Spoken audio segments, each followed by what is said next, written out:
Aga kuna kell on 1, siis alustame.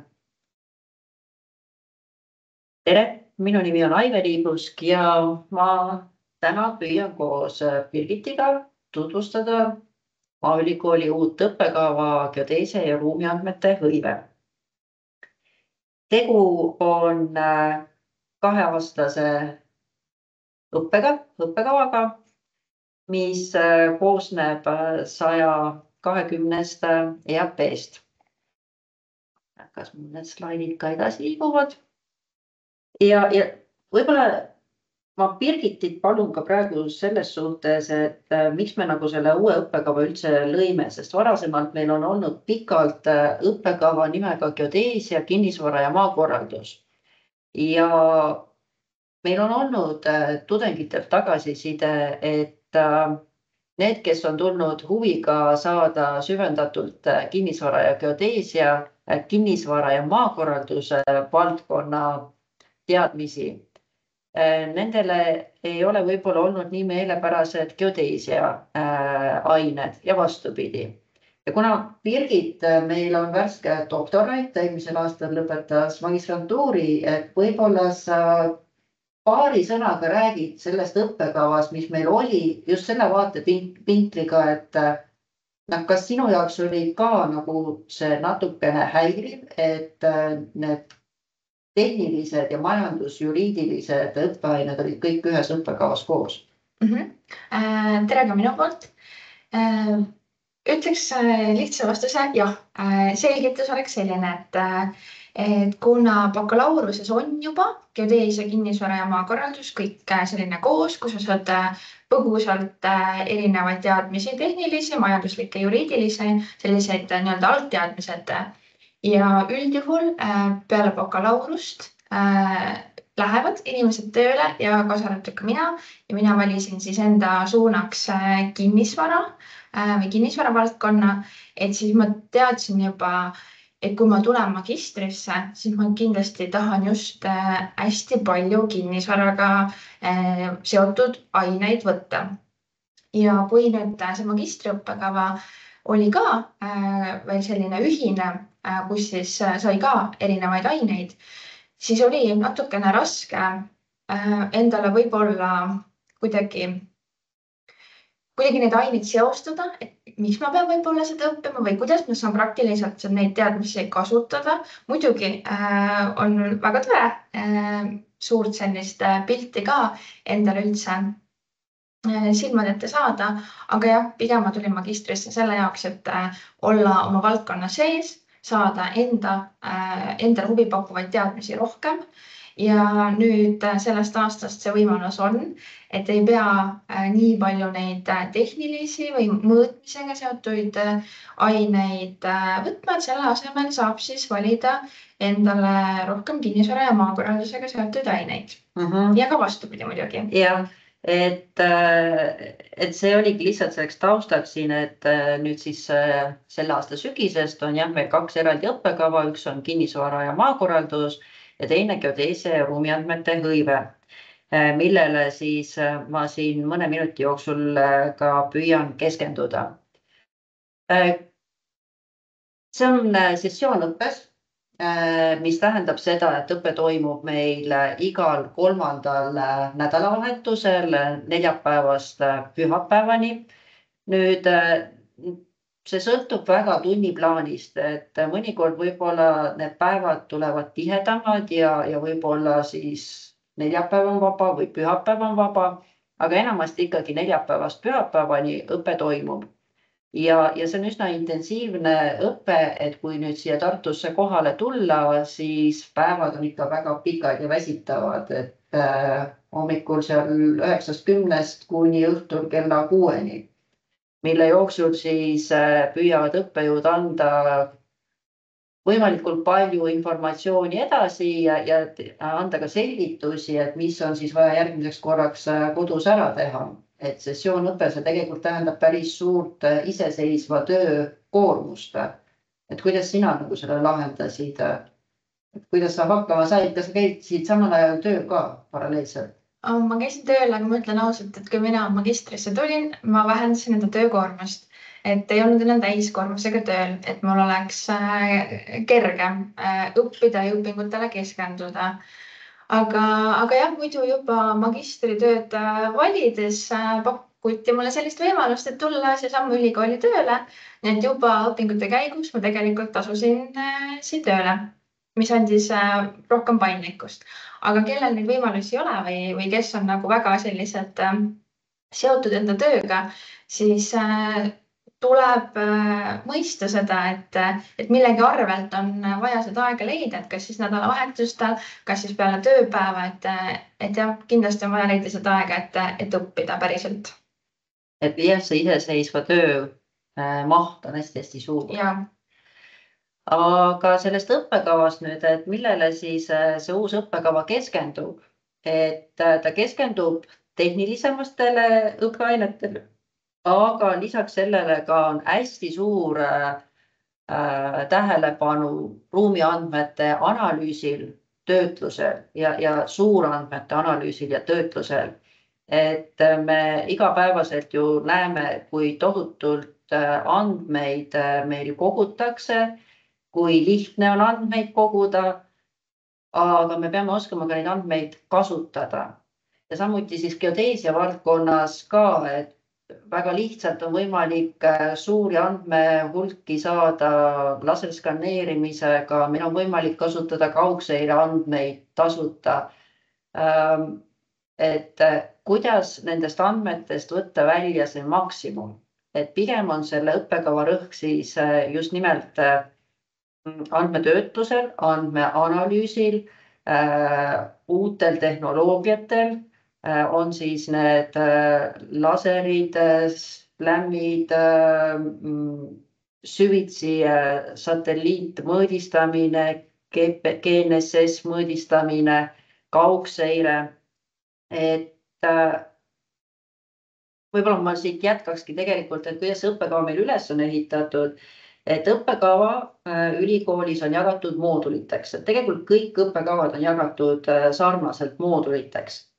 Ja selles geodeesia ruumiandmete hõives on 4 põhimoodulit, erialamoodul, eriala valikainete moodul, vabaainete moodul ja magistritöö. Ja eriala moodul siis koosneb 4 väiksemast alammoodulist. Esimene sellest on kaugseire, mis koosneb õppeainetest, mis siin ekraani peal on ka näha. Kaugseireaine, laserskanneerimine. Laserskanneerimises on siis nii aerolaserskanneerimise andmete töötlus kui terrestriliste laserskanneerimise andmete töötlus, fotogrammeetria. Ja siit sellest ainekavast on ka näha, et meil kõik ained on tehtud 5 EAP suuruseks, et oleks võimalik lihtsamini neid võib-olla erinevate semestrite vahel vajadusel liigutada. Siis teine alammoodul on nimega geodeesia. Siin on rõhk siis erinevatel referentssüsteemidel, infrastruktuuril, satelliitgeodeesial, GNSS mõõdistamine, tasandus, staatiline GNSS mõõdistamine ja rakendusgeodeesia. Kolmas alammoodul on andmeanalüüs. Siia alla kuulub nii siis GIS geoinfosüsteemid, ruumiandmete analüüs ja modelleerimine ning tasandusarvutused, mis on hästi oluline kõrgematel geodeetilistel töödel. Ning 4. alammoodul on siis uurimustöö koostamine, erialapraktika, ehk see keskendub siis rohkem just nimelt sellele, kuidas andmeid, erinevaid andmeid omavahel või erinevatest andmetest, artiklitest, teadustöödest noppida välja enda jaoks see vajalik ja see siis seda analüüsida, süstematiseerida ja sellest kokku kirjutada oma töö. Et see on küll aluseks magistritöö kirjutamisel, aga need teadmised ja oskused, mis siit moodulist ka tulevad, et need on tegelikult igapäevaselt vajalikud ka erialasel tööl, sest üha enam tegelikult erinevatel suurprojektidel nõutakse väga spetsiifilisi aruandeid, et see on ka kindlasti abiks seal. Need on siis eriala mooduli õppeained, aga eriala valikainete moodul, see on 20 EAP-d. Ma panen korraks uuesti ette siin selle tabeli, siin on tegelikult nüüd ka näha see, et esimesel aastal on siis kõik need eriala mooduli ained. Ja teine aasta on jäetud meil siin õppekavas tühjaks, aga see tähendab seda, et teisel aastal on võimalik siis eriala valikaineid endale ise komplekteerida. Me anname ette mõned soovituslikud õppeained. Seal soovituslike õppeainete hulgas on ka kinnisvara maakorralduse õppekava õppeaineid, on Maaülikoolis õpetatavaid juhtimisalaseid, ettevõtlusalaseid aineid, aga siin eriala valikainete moodulis on võimalik teil valida tegelikult erialaseid õppeaineid ka Tartu Ülikoolist ja Tallinna Tehnikaülikoolist. Et näiteks ka, kes on Tallinna inimesed, võib-olla ongi lihtsam mõned õppeained valida Tehnikaülikoolist ja siis need läbida seal. Et selles suhtes me oleme püüdnud teha selle õppekava hästi paindlikuks inimesele, kes igapäevaselt töötab ka. Nii, ja kogu siis see õpe lõpeb magistritööga. Magistritöö maht on 30 EAP-d ja kes on teinud varasemalt bakalaureuse töö, siis tegelikult see kogemus on olemas, et tegu on sarnase uurimustööga, aga siis tunduvalt mahukama ja erialaspetsiifilise tööga. Ning eraldi on meil siis ka vabaaineid võimalik 5 EAP ulatuses valida. Vabaainet siis ongi täiesti vabad ained, et ükskõik mis ülikoolist omale meelepäraseid aineid on võimalik siis 5 ainepunkti ulatuses valida. Et võib-olla selle magistritööga seoses, Birgit, sinu käest küsiksin, et kuna eelmine aasta sa just magistritööd kirjutasid ja lõpetasid, kaitsesid, et kui raske võib-olla oli sinu jaoks magistritöö kirjutamine või kui kaua see sul aega võttis, et millal sa alustasid magistritöö kirjutamisega, kas juba esimesel kursusel või teisel kursusel? Magistritöö teema oli vaja tegelikult juba peale esimest poolt aastat valmis mõelda. Ehk siis võib-olla kõige raskem oligi endale selle meelepärase ja huvipakkuva teema mõtlemine, valimine. Ja juba esimese aasta lõpuks pidi teema ja juhendaja paigas olema. Ja juba hakkasin siis vaikselt mõtteid koguma, et kuidas ja mis.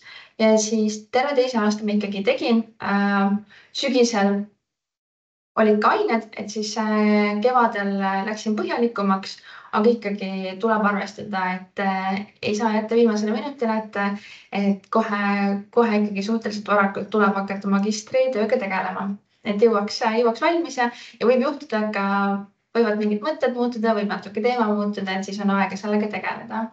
Ja praegu tegelikult ongi sellel nädalal ju siin ülikoolis, sellel ja järgmisel nädalal ülikoolis meil siin käimas lõputööde kaitsmised ja iga-aastaselt tegelikult need kõige pingelisemad kuud ongi aprill ja mai, kus just antakse seda viimast lihvi oma töödele ja tegelikult siis on see kõige intensiivsem kirjutamise periood, kus tegelikult tulevad ka need kõige paremad mõtted. Ja siis ei jõua enam nii väga neid mõtteid sinna panna, et kui väga viimasel minutile jääb, et võib juhtuda, et tuleb, et oleks võinud seda ka teha, et siis on hea juba varakult alustada. Et kui see süvendatud kirjutamine juba toimub detsembrikuus ja jaanuarikuus, et siis on võimalik lihtsamini seda laeva liigutada. Ja, täpselt. Väga äge. Nii, aga vastuvõtus siis meeldetuletuseks kuupäevadel. Tegelikult vastuvõtt meil algas juba sellel nädalal esmaspäevast ja avaldusi on võimalik läbi SAIS keskkonna esitada kuni 3. juulini kella 3 päeval. Ja siis sellel erialal meil toimub ka vastuvõtukatse, mis on 7. juulil siin Maaülikoolis ja vastuvõetute nimekirjad avalikustatakse 18. juulil ning oma õppima tulekut on võimalik siis kinnitada kuni 21. juulini. Aga mida siis tähendab endasse vastuvõtukatse? Et sisseastumiseks on vaja, et te olete eelnevalt lõpetanud kas siis bakalaureuse õppe või siis rakenduslik kõrgem haridus on saadud. Ja selle lõputunnistuse keskmine hinne on üks kriteerium ja teine on vastuvõtukatse, mis koosneb 2 osast. Et lõputöö või lõpueksami hinne, et kui te bakalaureuse lõpetasite siis lõputööga, siis selle hinne või lõpueksamiga, siis selle hinne moodustab 50% ning vestlus siin koha peal 50% hindes. Nii et kokku maksimaalselt on võimalik saada 5 + 5, 10 punkti. Aga vastuvõtukatset on võimalik siis asendada ja asendada on võimalik see nendel, kes on lõpetanud Maaülikoolis geodeesia kinnisvara maakorralduse eriala või keskkonnakaitse, keskkonnaplaneerimise, maastikukujunduse õppekavad. Et nendel tudengitel siis seda vastuvõtukatset pole vaja teha, et nendel siis arvestataksegi lõputöö hinnet. Ja kui nüüd on soovijaid väljastpoolt Maaülikooli, et kes on lõpetanud Eestis mõne teise kõrgkooli, mille õppesuund on olnud seotud ehituse või arhitektuuri või loodusteadustega, et siia ei ole välja toodud meile väga täpselt õppekava nimetusi, sest õppekava nimetused üsna tihti muutuvad, et pigem ongi siis need õppekava suunad ära mainitud, et kui sellesse suunda varasem lõpetatud õppekava on kuulunud, et siis ei ole vaja ka vastuvõtukatsele tulla. Aga vastava kinnituse tegelikult siis SAIS-i kaudu te ka saate, et kui te olete dokumendid esitanud, siis need vaadatakse läbi ja teiega siis võetakse ühendust, teid teavitatakse, et kas on vaja tulla vastuvõtukatsele või ei ole vaja tulla. Ja see vastuvõtukatse tegelikult on vestlus meie õppejõududega, et selgitadagi välja, milline on selle kandidaadi motivatsioon, tahe vastavatel õpingutele tulla. Ja kui nüüd see eriala lõpetada, mis siis see annab või kus siis on võimalik tööd leida? No suure tõenäosusega siia erialale kandideerivad juba töötavad inimesed ja pigem võib-olla ongi see ka siis tööandja poolne soovitus jätkata oma õpinguid magistrantuuris või ka oma initsiatiive muidugi, et üsna oluliseks on muutunud kutsetase ja kõrgemate kutsetasemete omamine, ehk tänu magistrikraadile on võimalik siis omale taotleda geodeesia insener tase 7 kutset. Et see on siis tegelikult et magistriharidus on eelduseks sellele tasemele.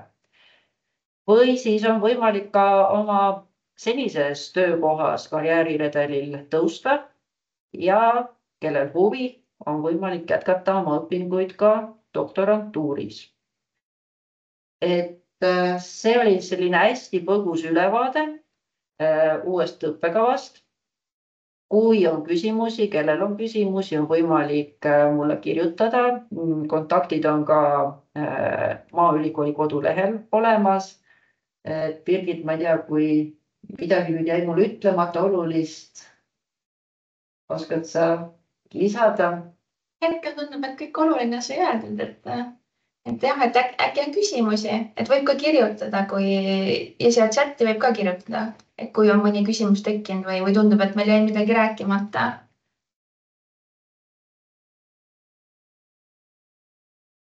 Aga kui küsimusi, on küsimust?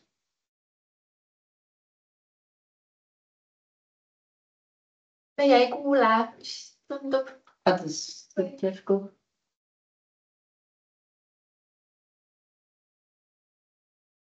Ei kuule.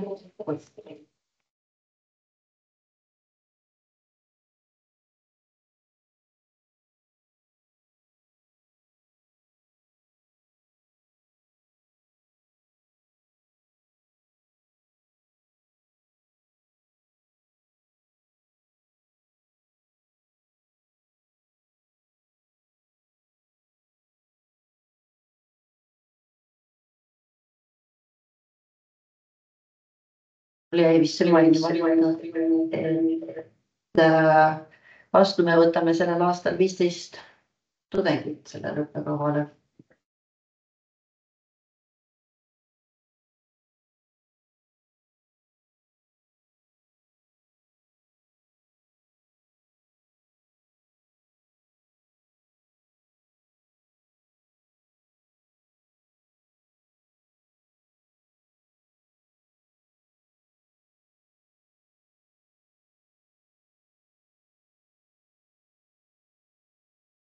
Võib-olla veel nii palju ka, et nüüd järgmisel nädalal kolmapäeval, 11. juunil on meil geodeesia suuna magistritööde kaitsmised. Et on võimalik ka nendel osaleda, et meil on olemas Teamsi ülekanne. Nii et 11. juunil kell 10 algavad meil kaitsmised. Kas saab ka osaliselt tegeleda õppeainete läbimisega? Ma ei oska täpsustada, et mis on osaliselt, kas see küsimus on, et mitte 2 aasta jooksul läbida õpet, vaid pikema aja jooksul, et siis seda on võimalik teha ja tegelikult, kuna tegu on sessioonõppega, siis päris paljud tudengid läbivadki õppe pigem 3 aasta jooksul. Võtavad 1 aasta akadeemilist. Ja. Aga kui osaliselt selles mõttes, et ainult osasid aineid kuulata, siis seda on võimalik teha läbi avatud ülikooli ja näiteks sellel aastal ka üks tudeng läbi avatud ülikooli käiski kuulamas kokku vist 3 erinevat õppeainet ja siis avatud ülikooli kaudu väljastatakse talle vastav tunnistus. Ehk see on, meil ametlikult ei ole ta meie õppekaval nimetatud mikrokraadiks, aga põhimõtteliselt niimoodi on võimalik üksikuid aineid läbida ja omale selline portfoolio kokku panna.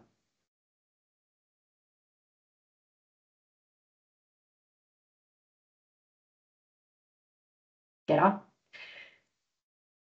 Aga kui nüüd rohkem küsimusi ei ole, siis ma arvan, et me lõpetame selle ülekande ja aitäh osalemast. Kohtumiseni sügisel.